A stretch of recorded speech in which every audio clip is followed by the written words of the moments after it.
Et puis sur le terrain, maintenant, c'était le début de la 21e journée de Pro D2. Le leader Nevers est écrasé à 49-12 à Carcassonne. On termine avec le tennis. Le tournoi de Rotterdam, Jo-Wilfried Tsonga est en quart de finale. Il affronte aujourd'hui Dimitri Medvedev. À suivre également Gaël Monfils face au Bosnien Djumur. Voilà pour l'essentiel de l'actu sport. Je vous souhaite une très belle journée. L'invité du jour. Et à 7h46, on parle ce matin de l'association Aide et Soutien aux enfants malades, association bien connue du bassin Montluçonné. Son président, Marc Ojard, est avec nous ce matin. Bonjour. Bonjour. Et merci d'être avec nous. L'association qui vient de tenir il y a quelques jours son assemblée générale. Vous aviez repris la présidence de Bernadette Pénard, une succession difficile, parce que Bernadette Pénard, elle a beaucoup donné pour cette association. La première question que j'ai envie de vous poser, c'est un an plus tard, comment ça va? Est-ce que le président est bien dans ses baskets, on va dire, avec cette association? Ah ouais, le président est très bien, surtout qu'il a une très bonne équipe autour de lui, et toujours Bernadette Pénard, bien sûr, qui est présidente d'honneur et qui continue d'œuvrer pour la SEM. C'est une grosse association, c'est un gros travail évidemment de continuer à faire tourner cette assoce. Oui, c'est surtout mener les nouveaux projets. Mais bon, je vous dis, on est 9 au bureau, des personnes, ce ne sont pas des prête-noms, tout le monde travaille, donc ça simplifie grandement la tâche. Alors, il y a eu une année 2018 riche parce qu'il y a aussi beaucoup d'animations qui sont organisées en faveur des soutiens aux enfants malades. Oui, on a eu des grosses manifestations, en l'occurrence le Collège d'Uriel, qui tous les ans organise un cross. C'est un peu du type mucoviscidose. Chaque tour, les élèves se font parrainer, ils récoltent l'argent et c'était vraiment une très très grosse manifestation pour nous. On a pu présenter notre association au collège d'Uriel et présenter en même temps ce que c'est une association. Et je pense qu'on a un peu tapé dans le mille avec les élèves qui étaient très attentionnés. On dit que les jeunes sont pas associatifs. Si on leur explique ce que c'est, il y a aucun problème là. Il y a une grosse mobilisation de la part de tous les enseignants, du principal et surtout des élèves. Ouais, il y a eu d'autres choses qui ont été organisées. Oui, on a une association d'Airsoft qui a organisé une journée Airsoft au mois de décembre. Donc là, c'était pas sous forme d'argent qu'on a bénéficié de leur action. Chaque participant, en guise d'inscription, amenait un jeu. Donc on a récolté 42 ou 43 jeux à redistribuer pour les enfants. Ouais, bien sûr. L'école Isadora également, me semble-t-il. Isadora qui fait une manifestation annuelle. La vente de programmes, les bénéfices nous ont été reversés. On a eu Carrefour dans le cadre des Boucles du Cœur qui a organisé une brocante. Donc oui, on a des manifestations, j'espère pas en oublier.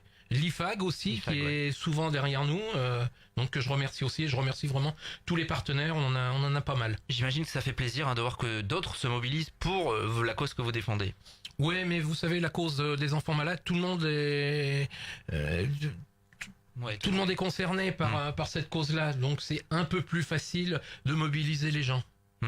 Alors évidemment cet argent permet de financer les projets de l'association. On se souvient évidemment notamment des livres distribués aux enfants malades.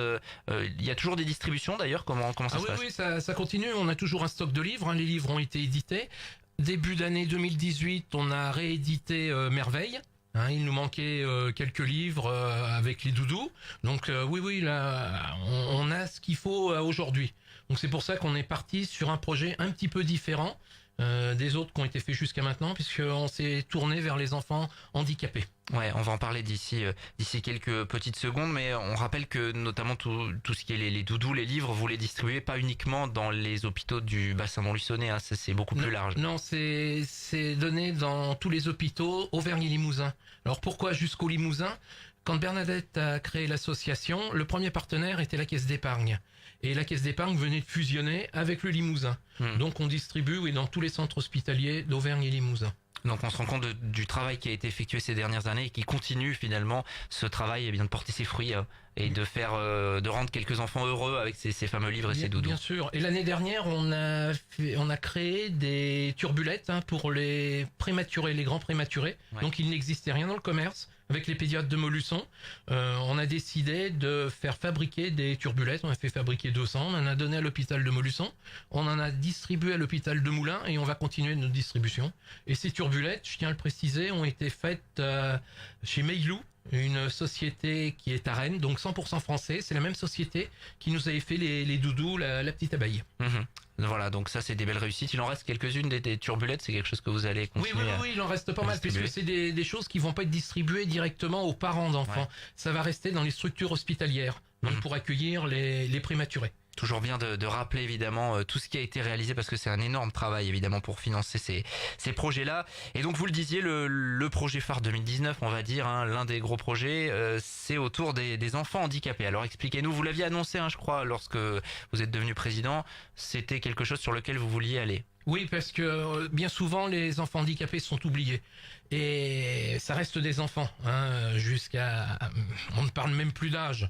Hein, et là, on s'est tourné vers le Rocher Fleuri et Courte Échelle. Hein, ce sont deux structures qui accueillent des enfants handicapés, divers handicaps.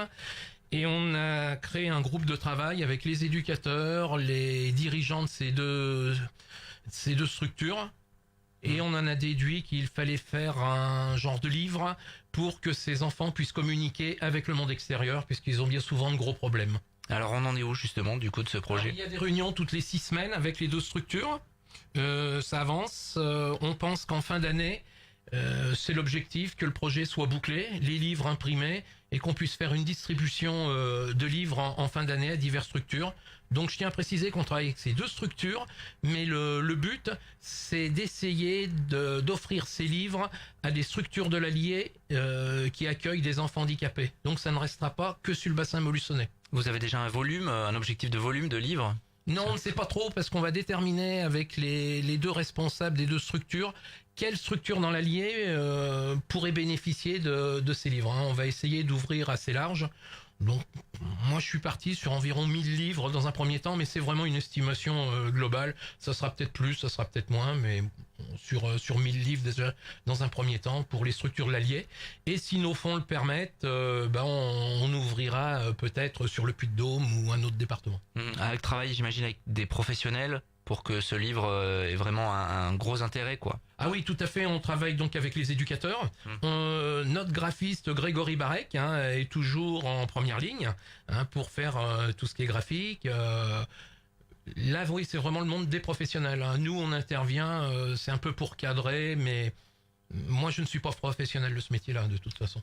On va suivre ça, et pour évidemment que ce projet aboutisse, donc vous disiez objectif peut-être en fin d'année, il faut des fonds, et c'est là qu'interviennent les manifestations que vous organisez. Ça tombe bien, il y en a une qui arrive dans un mois, quasiment tout pile, la fameuse soirée de la Saint-Patrick. Ce sera le 16 mars, toujours salle Germinal. Ah oui, c'est toujours salle Germinal. Le groupe sera Alchimère, un groupe qui viendra de... Aubusson, non, vous disiez en Creuse. Bon, du secteur, en tout cas pas très loin. Du secteur, donc on a changé un peu, les Shields, ça faisait 2 ans qu'ils venaient, on a voulu renouveler un petit peu, donc c'est une soirée très importante pour nous. On draine du monde, ça sera sympa, toujours l'ambiance pub, toujours la même ambiance, des tables dans la salle, les gens peuvent se déplacer durant le concert, peuvent danser, c'est vraiment une soirée très sympathique. Ça va être un peu rock, j'imagine ? Oh, surtout celtique. Ouais, celtique. Celtique, oui. Forcément, oui. Oui, c'est un groupe de 3 personnes, Alchimère, vous pouvez regarder ça sur internet, ils ont leur site, c'est vraiment sympa. Bon, Saint-Patrick, c'est festif en plus, généralement. Oui, ça va être festif, bière à boire avec modération. J'osais pas le dire, mais ça y est. les crêpes, enfin comme tous les ans, maintenant les gens commencent à connaître notre soirée, c'est vraiment festif. C'est très important évidemment de se mobiliser parce que cette soirée-là, elle compte beaucoup dans la récolte de fonds. Vous allez aussi proposer une soirée, une après-midi théâtre au mois d'octobre. Oui, au mois d'octobre. Là, on change un petit peu, on va faire venir les Chauvelus. Ce sont 3 personnes, c'est humoristique, c'est vraiment un après-midi qui sera vraiment sympa. Donc ça sera le 20 octobre à Germinal, le dimanche après-midi. Je pense qu'on va mettre ça vers 15h à un prix complètement modique. Donc tout le monde est convié à cet après-midi, mais on en reparlera. Oui, bien sûr, ça ce sera les 2 grosses manifestations. Et nouveauté, le 1er décembre, on organisera un loto à Germinal aussi. Voilà, ça c'est important pour faire rentrer des sous dans la caisse. Et puis j'imagine qu'il y a d'autres associations, d'autres structures qui vont se mobiliser pour vous également. Vous avez déjà des contacts ? On l'espère. Le groupe, ça me revient, il vient d'Issoudun. Ah, Issoudun. C'est vrai, c'était pas le même coin qu'Aubusson. C'est pas le même département. Un peu égaré. Voilà, donc ça fait partie des prochains rendez-vous. Qu'est-ce qu'on peut vous souhaiter pour 2019 ? Que ces rendez-vous attirent du monde ? Oui, surtout que ça attire du monde. Donc financièrement, c'est vrai que c'est intéressant pour nous, mais c'est surtout nous connaître, voir réellement les actions que l'on peut mener journalièrement à l'hôpital. Moi, je remercie tous nos bénévoles qui interviennent. Hein. Je précise que l'association est 100% bénévole. Bien sûr. Il y a plein d'actions à l'hôpital autour de Noël, notamment. Vous venez toujours avec des petits musiciens. Oui, on a des gens qui interviennent en semaine, qui jouent avec les jeunes hospitalisés. On a une chorale, un magicien, oui, c'est ça. Et donc, moi, je tiens à préciser aussi il y a 3 associations à l'hôpital qui s'occupent des enfants malades, et les 3 assos cohabitent vraiment dans un très bon climat. Bien sûr. On va faire une action commune, les trois assos, et puis de Lumière, École à l'hôpital et nous-mêmes. On va faire une action commune. Et puis de Lumière qui va faire son assemblée générale, je crois c'est ce week-end ou la semaine prochaine. Voilà, c'est ça. Et puis l'école à l'hôpital qui a fait son assemblée générale il y a quelques jours. On les avait à ce micro hier. Vous en devancez d'une journée. C'est bien de les citer. Merci à vous en tout cas. Merci Marc Ojard, président des soutiens aux enfants malades. On va suivre évidemment notamment ce projet autour des enfants handicapés tout au long de l'année. N'oubliez pas le 16 mars, salle Germinal à Désertine. On aura l'occasion d'en reparler sur cette antenne pour la soirée Saint-Patrick. 7h56 et on est en direct, bien sûr. L'invité du jour.